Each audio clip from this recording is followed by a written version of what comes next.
Ukiona mtu anaenda kwao mahali amezaliwa, Ruto alizaliwa Rift Valley, Ruto anaenda Rift Valley, anaongea na lugha ya mama, anasema nyinyi watu wetu kweli, endeni uchukweni kura.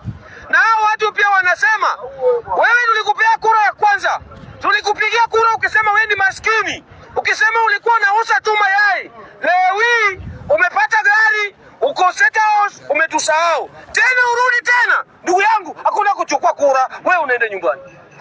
Alafu unapata mtu hakuweka Ruto, ajui vile mheshimiwa anawekwa, hajawahi weka president hapa Kenya, anakuja hapa anasema Ruto ni two term.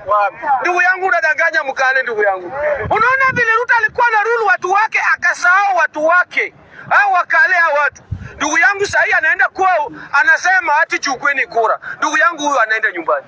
Na nasikia mtu anasema tutaweka nani? Sisi kama Wakenya tunajua tu ule mtu unaenda kudai kwa debe ni William Ruto. Adui ni moja na ni William Ruto. Ndugu yangu, wewe si adui. Lakini adui ni ngapi? Na ni William Ruto. Na yeye siku ya judgment inakuja. Judgment next year mwezi wa 8. Tuko na yeye kwa debe. Niko kadi mbaya sana. Mbaya sana.